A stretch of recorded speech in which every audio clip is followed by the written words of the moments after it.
ස්වාමීන් වහන්සේ උපචාර සමාධිය ලැබෙන්නේ කොතනදීද? එහි සමාධි තත්වය කෙසේද? උපචාර සමාධිය ලැබෙන්නේ බොහෝ සෙයින් යෝගාවචරයන් එක දැනගෙන සිටිය යුතු කාරණයක්. සමහර පින්නතුන් ඉන්නවා විනාඩි 15ක්, පැය භාගයක්, විනාඩි 45ක් කියලා නැගිටිනවා. නැත්තම් මාරු වෙනවා, ඉරියව් මාරු කරනවා. කවදාකවත් මේ නිමිති පළමුවෙන් ලැබෙන්නේ නැහැ. බොහෝ සෙයින් මුලින් භාවනා පුහුණු කරන කෙනෙකු හිතේ ගතේ තැන්පත් බව ඇති කරගන්නට විනාඩි 45ක් පැයක් තරම් කාලය ගත වෙනවා. සමහරවිට පැයකුත් මදි, පැයකමාරක් තරම් යනවා සමහරුන්ගේ. මොකද මේ ගත නිතරම චලනය වෙනවා. හිත නිතරම චලනය වෙනවා. නොයේ කර්ම කරා විසිරී යනවා. අතීත අරමුණු ගන්නවා, අනාගත අරමුණු ගන්නවා, කළ දේවල්, නොකළ දේවල්, කරන්න තියෙන දේවල්, නොයේ දේවල් ගැන සිහි වෙනවා. ඔය විදිහට ඒ සිත දමනය කරගන්න නැත්නම් සංසුන් කරගන්න බොහෝ වේලාවක් ගත වෙනවා. ඒ බොහෝ වේලාවක් ගත වෙන නිසා මේ භාවනාවට අවශ්‍ය වෙනවා වැඩි වේලාවක් ඉරියව්ව නිසල්මන්ව පවත්වා ගැනීම. බොහෝ වේලාවක් නොසැලී ඉන්න පුරුදු වෙන්නට ඕනේ මේ භාවනාවෙන් ප්‍රයෝජන ගන්න. ඒ නිසා විනාඩි 45ක් පැයකමාරක් යනතුරු ඔය කියන නිමිති වල වෙනසක් දකින්න ලැබෙන්නේ නැහැ බොහෝ දෙනාට. අත වාසයෙන් මේ නිමිති වෙනස්කම් ඇති වෙන්නේ විනාඩි මේ 45ක් නැත්නම් පැයකමාරක් කරන් ගියාම ගත සංසිඳීමටපත් වෙනවා. ශරීරයේ සංසිඳෙනවා. ශරීරයේ චලන ගති අඩු වෙනවා. වේදනා ගති නොදෙනී යනවා. ඊළඟට සිතේ විසිරෙන ගතිත් අඩු වෙනවා. තමන් ඕනකමින් මනසිය පිහිටුවාගෙන මෙනෙහි කිරීමේදී අර විසිරෙන ස්වභාව ටිකෙන් ටික අඩු වෙලා සංසිඳීමටපත් වෙනවා. ඒ සංසිඳීමටපත් වෙනකොට තමයි මේ කියන නිමිති පහළ වෙන්නේ. ඒ කියන්නේ පරිකර්ම නිමිත්තත් පහළ වෙන්නේ එතකොටයි. උග්ඝහ නිමිත්ත ඊටත් වඩා වෙලාවක් ගිහලා තමයි ආවර පහළ වෙන්න ලැබෙන්නේ. මොකද කාරණේ පරිකර්ම නිමිත්තෙන් තවදුරට හිත සාන්ත බවටපත් වෙලා උග්ඝහ නිමිත්ත පහළ වෙනකොට අර තමන්ගේ සංතානෙහි බොහොම සිසිල් බවක් හරියට මේ වතුරේ බහගෙන ඉන්න වගේ ස්වභාවයක් ඇති වෙනවා. ඒ සාන්ත ස්වභාවය ඇති වෙන්නේ ඒක පස්සද්ධිය හොඳින් පිහිටියා. පස්සද්ධිය කියන්නේ හිතේ ගතේ සංසිඳීම. හිතේ ගතේ සංසිඳීම ඇති වෙනකොට ඔයකින් උග්ඝහ නිමිත්ත අපට පහළ වෙනවා. එතෙන්දී හිත සමාධි වෙනවා, ලදරු සමාධියක්. ඒක තමයි පරිකර්ම සමාධි කියලා කියන්නේ. මේ පරිකර්ම සමාධි අවස්ථාවේදී සමහර කෙනෙක් ඉන්නවා මං ධානයකටපත් වුණා. නෑ ධානයටපත් උනේ නෑ තව. උපචාර සමාධියටවත් උනේ නෑ තව. ඒ වෙලාවේ තුනේ බොහොම සාන්ත ස්වභාවයක් පමණයි. හිතේ සංසිඳීමක් පමණයි. සර්වාංගේම හරියට අයිස් කැට වලින් වට කරලා තියෙනා වගේ බොහොම සිසිල් බවක් ඇති වෙන්න පුළුවන්. කිසිම වේදනාවක් නැතිව යනවා. දැනීමක් නැතිව යනවා. බාහිර දෙයක් ගැන හිත දුවන්නේත් නැති වෙනවා. ඔය පරිකර්ම සමාධිය ලදරු සමාධියයි. ඒ පරිකර්ම සමාධියෙන් අනතුරුව තවත් දුරට භාවනා කරනකොට තමයි අර පස්සම්බයං කාය සංකාරං කියන தත්ත්වය ලැබෙන්නේ. ඒ කියන්නේ ආශ්වාස ප්‍රශ්වාස හුස්ම රැල්ල සංසිඳෙන්න පටන් ගන්නවා. මුලින් අපි වාඩි වෙනකොට ටිකක් ඕලාරික හුස්ම රැල්ල දැනෙන්නේ. සමහරට බොහෝ සෙයින් නාසිකාසිදුරු දෙකෙන් හුස්ම වැටෙනවා. මොකද හිත වෙහෙසකට ඉන්නේ.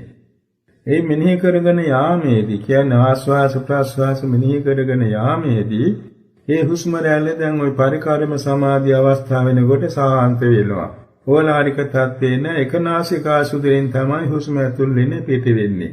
ඒක ස්වභාවයයි. හිත සංසිඳීමේදී හුස්ම රැල්ල ඇතුල් වෙන්නේ පිට වෙන්නේ එක නාසිදුරකින්. ඒක පැයෙන් පැයට මාරු වෙනවා. ඒක අපේ පෙනහැල්ලේ ක්‍රියාකාරීත්වය අනුව පැයෙන් පැයට මාරු වෙනවා. පැයක් විතර එක නාසිකාසුදුරකින් වැඩ කරන හුස්ම රැල්ල ඊළඟ පැයදී ඊළඟ නාසිකාසුදුරෙන් වැඩ කරනවා. ඒකත් බොහොම සාන්ත වෙනවා. සමාත නාසිකා දොරටුවේහි ස්පර්ශයෙන් නොදැනෙන තත්මයට සාන්ත වෙනවා.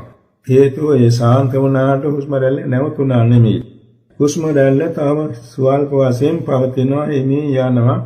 නාසිකා දොරටුවේ මැද්දෙන් ඇතුල් වෙනවා පිට වෙනවා වගේ තමයි. නමුත් 100ට දැනෙනවා. ඒ 100ට දැනෙන හුස්ම රැල්ලත් මෙනෙහි කරමින් මනස සිහියෙන් ඉන්නකොට තමයි ඔය උග්ඝහ නිමිත්ත මනවින් අපට පිහිටන්නේ. උග්ඝහ නිමිත්ත අවස්ථාව වෙනකොට හිත සමාධිමත් වෙනවා, ශක්තිමත් සමාධියක්. ඒකට තමයි ඉතින් පරිකර්ම සමාධිය කියලා අපි කිව්වේ. ශක්තිමත් කිව්වට අර කිසිම සමාධියක් නැති අවස්ථාවට වඩා වටිනවා. ඊළඟට තමයි ප්‍රතිභාග නිමිත්තාව අවස්ථාව අපට ලැබෙන්නේ. ඒ සමහරයට බොහෝ දෙනාට පැය දෙකක් තරම් කාලය යනකොට එක පහළ වෙනවා. හැබැයි ඉතින් ප්‍රගුණ වුණෙන් පස්සේ එහෙම නැහැ. හොඳට ධ්‍යාන බාටපත් කරගෙන වසීතාවටපත් වුණා. විනාඩි 5න් වුණත් විනාඩි 2කින් වුණත් මේ ප්‍රතිභාග නිමිත්ත උපදවාගෙන ධ්‍යානෙට සමාදින්න පුළුවන්. මේ කියන්නේ මුල් අවස්ථාවේදී මූලික භාවනාව පටන් ගන්න මුල් අවධියේදී ධ්‍යාන ලබන්න ඉස්සර තමයි මේ ප්‍රමාදය තියෙන්නේ. ධ්‍යාන ලබන්න පුරුදු වුණාන් පස්සේ එච්චර ප්‍රමාද නැතුව මේ කියන ප්‍රතිභාග නිමිත්තම උපදවාගෙන භාවනාවට ඇතුල් වෙනවා. එතකොට ප්‍රතිභාග නිමිත්ත අවස්ථාවේ තමයි මේ කියන උපචාර සමාධි කියන ශක්තිමත් සමාධියක් ඇති වෙන්නේ. ධ්‍යානයක් නෙමෙයි ඒක ශක්තිමත් සමාධියක්, කාමාවචර සමාධියක්. හැබැයි රූප ධ්‍යානයන්ට නැත්නම් අර්පණා ධ්‍යානයන්ට සමීපයි. අර්පණා ධ්‍යානයටපත් වෙන්නේ මේ උපචාර සමාධියේ පිහිටාගෙනයි. ඒ නිසා තමයි මේකට උපචාර කියන්නේ. මේ తත්වය ඇත්ත වශයෙන්ම අපි තේරුම් අරගෙන තියාගන්නට ඕනේ. එහෙම නැත්නම් බොහෝ යෝගාවචරයෝ ඔය කියන උපචාර සමාධි මට්ටමට ආමත් හිතෙනවා දැන් ඉතින් මං ධ්‍යානලාභියෙක් වුණා. මගේ හිත දැන් බොහොම දියුණුයි. මට මේක සාර්ථක වුණාම හිතන්න පුළුවන්. ඒක ඇත්ත වශයෙන්ම අතරමං වීමක්. එසේ නැතුව ගුරු උපදේශ ලබා ගන්න ඕනේ. එතෙන්දී මොනවත් හිතවිලි හිතන්නේ නැතුව මේ භාවනාරමුණේ හිත පිහිටුවාගෙන ඉන්න. එතකොට තමයි ඉතින් අර්පණා ධ්‍යාන බවට යන්නේ.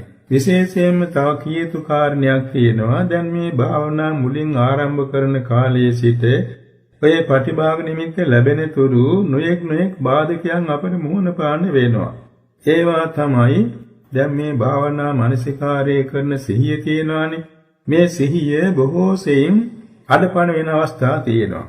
ඒක සමහර විට කායික දුර්වලතාව නිසා, නිදිමත නිසා, අධික විදාව නිසා හොසිදු වෙනවා. එතකොට අපට හිත නොයෙක් දේවල් මැවි හිතට අරමුණු එන්න පටන් ගන්නවා. ඒ අවස්ථාවල බොහෝ දෙනා හිතෙනවා දැන් මගේ හිත ධ්‍යාන බාටපත් වුණානේ. දැන් බාහිර අරමුණක් නැහැනේ කියලා බොහොම අතරමං වීමක් වෙනවා. ඒකෙන් අපි ප්‍රවේශම් වෙන්නට ඕනේ. අර සිහිය මද සිහිය වෙනකොට නොයෙක් දේවල් හිතට මැවෙනවා. ඒවා සැබෑ දේවල් නෙමෙයි. ඒවට කියනවා අර සංඥාවෙන් පහළ වෙන මනෝ සංකල්පනා කියලා. හිතට ඇති වෙන නිකන් අර සිහින දැකීමක් වගේ අරමුණු. ඒ ඔක්කොම හිතින් ප්‍රතික්ෂේප කරන්නට ඕනේ. තමන්ගේ ආස්වාස ප්‍රස්වාස අරමුණට වඩා පිටස්තර අරමුණු සියල්ලම හිතින් ප්‍රතික්ෂේප කරමින් තමයි භාවනා වඩන්න තියෙන්නේ. මෙන්න මෙහිමයි ආස්වාස ප්‍රස්වාස හුස්ම රැල්ලේ පිහිටුවාගෙන වඩන ආනාපාන සතියෙන් අර පරිකර්ම සමාධිය ලැබෙන්නේ උග්ඝා නිමිත්ත අවස්ථාවේ, උපචාර සමාධිය ලැබෙන්නේ ප්‍රතිභාග නිමිත්ත අවස්ථාවේ, ඒ වගේම ධ්‍යාන අවස්ථාව ලැබෙන්නේ ප්‍රතිභාග නිමිත්ත මුදින් ශක්තිමත් බවට පත් වූ අවස්ථාවේ. මේ தත්ත්වය අපි කල්ැතුව තේරුම් අරගෙන තිබීමේ ප්‍රයෝජනයි.